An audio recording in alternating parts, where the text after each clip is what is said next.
Olá, seja muito bem-vinda. Esse é o canal Cartas para Você. Primeiramente, eu quero pedir que você deixe o seu like, se inscreva no canal, comente aí para mim se você gostar do conteúdo e compartilhe o vídeo com aquela amiga. Hoje a gente vai falar um pouquinho sobre um tema bem polêmico, que é depressão pós-parto. Mas primeiro, roda a vinheta.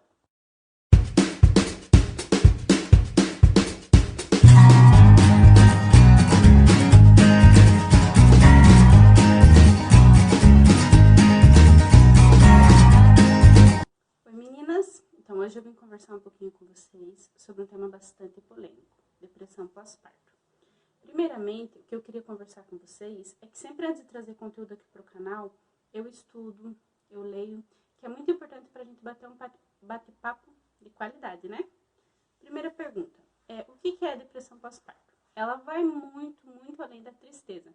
Não é só tristeza, é uma doença. Muitas vezes precisa de tratamento medicamentoso e psicoterapia, ou uma das duas alternativas. Ela acomete cerca de 10 a 15% das mulheres após darem à luz, né? E ela é tão intensa enquanto qualquer outra fase da vida. Então, infelizmente, sim, também existe o risco de suicídio.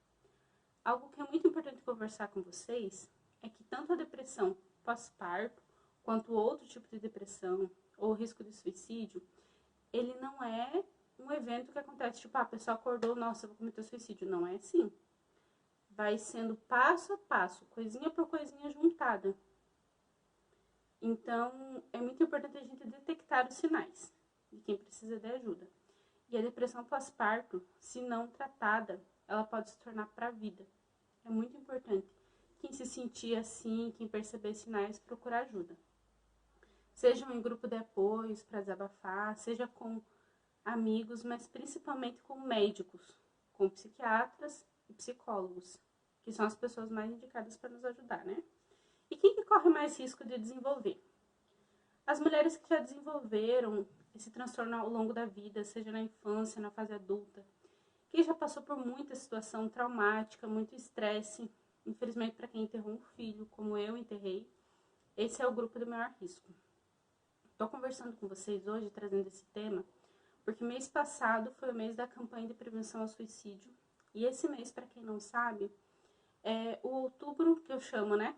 O outubro de luz, que é o mês de conscientização à perda neonatal, perinatal e infantil. Então é muito importante a gente conversar sobre isso, porque a depressão pós-parto, ela está intimamente ligada na relação entre mãe e filho. Queria estar conversando com vocês também, qual que é a diferença entre a depressão pós-parto e o baby blues? Principalmente o tempo. A depressão pós-parto, ela se desenvolve após um mês e meio que a mulher deu à luz. E já o baby blues, que é aquela tristeza, porque a mãe tá com o neném pequeno, né, tá com privação de sono, ela dura aproximadamente 15 dias e tem a ver com a queda hormonal. Porém, já o baby blues tem a ver com a queda hormonal, né? Porque quando a gente tá grávida, a gente tem muitos hormônios. Logo após o parto, cai. Então, isso é o baby blues. Só que já a depressão não é apenas hormonal. São vários fatores inseridos que trazem essa doença para a mãe. Um fator de risco é a gravidez não planejada. Então, quando a mãe acaba engravidando sem se planejar e não sabe o que vai fazer para sustentar essa criança, por exemplo, é um fator de risco para a doença. Ou quando acontece a perda, assim como aconteceu comigo e acontece com muitas mulheres. Tem mulheres que acontece a perda com 1 mês, tem outras com 9, como é o meu caso. Então, é um fator de risco. A mãe precisa de ajuda, não de julgamento, como eu deixei no título do vídeo para vocês. Os sintomas são a sonolência, falta de energia, desinteresse pelo marido, desinteresse sexual. Algumas comem demais, outras comem de menos. Então, a depressão ela vai influenciar na vida da mãe. Infelizmente, ela não consegue mais fazer as coisas que ela fazia antes. E tudo bem. Ela precisa de ajuda, não de julgamentos. Vale mais uma vez deixar claro. Outra coisa também é que a ansiedade ela faz parte do quadro de transtorno depressivo pós-parto. faz parte.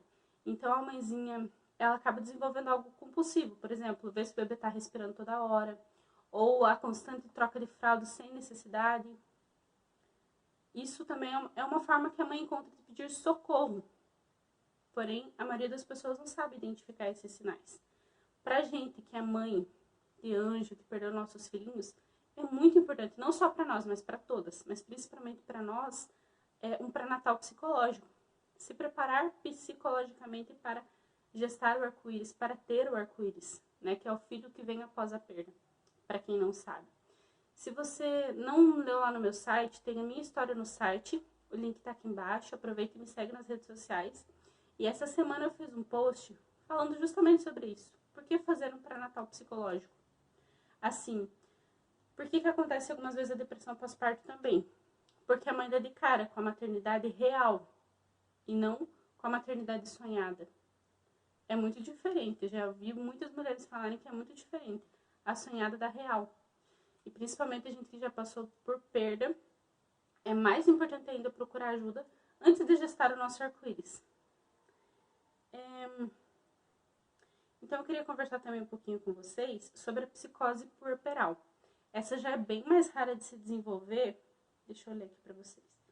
4% das mães, né, desenvolvem psicose puerperal, que infelizmente é quando a mãe agride a criança ou quando mata, né, realmente. 4% apenas, ainda bem, né? Porque a ligação entre mãe e filho, ela traz meio que uma defesa, tanto para a mãe quanto para a criança. A mãe ama tanto a criança a ponto que ela não faria mal. Apenas em alguns casos em que o nível psíquico de sofrimento já está muito grande. Então a mãe começa a ter delírio. Eu estava até lendo, que eu estudo, como eu falei para vocês antes de trazer o vídeo, tipo, às vezes a mulher não faz porque ela quer. Ela acha que ela pode voar, aí ela se joga com o bebê da janela, ou ela acha que a criança pode voar. Vale dizer, é uma doença, né? Próximo aqui, que eu queria conversar com vocês, como que se identifica? Às vezes a mãe mesma ela não identifica, precisa da ajuda dos familiares, e é muito importante a consulta pós-parto e a consulta pediátrica, né? Para quem tem o filhinho vivo, o médico investiga muitos sinais. Então eu queria, trouxe esse conteúdo para vocês, queria estar conversando com vocês, que esses sinais que eu passei são das mãezinhas que têm os filhos vivos. E aquelas que não têm? Você já pensou que elas podem desenvolver o sintoma, né, da depressão pós-parto tanto quanto as que têm o seu filho vivo? Então, se você conhece alguém que está passando por esse momento, não julgue, apenas ajude, diga no que eu posso te ajudar. Eu tô com você, que é muito importante. A depressão também, ela vem do isolamento. Porque quando a gente passa pelo óbito de um filho, muitas pessoas se afastam. E isso ocasiona também a depressão pós-parto. Por último, eu quero estar conversando com vocês que justamente por esse tema, justamente por esse mês, assim, eu tenho um grupo de apoio nas redes sociais para mães enlutadas que passaram pela perda perinatal. Eu vou deixar o link aqui embaixo. Se você quiser contribuir com a campanha Apoia-se, a partir de R$15 mensais, você ajuda no renascimento de uma mãe enlutada. É uma campanha muito bonita, um projeto que eu estou começando agora. Por que essa doação? Porque a gente quer colocar uma psicóloga ali no grupo para ajudar mais as mães. Vamos falar sim sobre depressão pós-parto, porque não existe vergonha e não precisa de medo, precisa-se de ajuda. Então, por hoje eu queria conversar com vocês, é isso. Eu agradeço muito pela sua companhia. Quero pedir mais uma vez que você deixe o seu like, se inscreva no canal, compartilhe o vídeo com aquela amiga. Comente aí pra mim como é que foi a sua experiência ali no pós-parto, se você tem o seu bebê, ou se o seu bebezinho infelizmente veio a óbito. Comenta pra mim como é que foi a sua experiência, como que você se sentiu, se você passou pelo baby blues, ou se infelizmente você acabou desenvolvendo esse outro transtorno da depressão pós-parto. Quero dizer que eu tô gostando muito da companhia de vocês, agradeço, não esqueça de deixar o like. Tchau!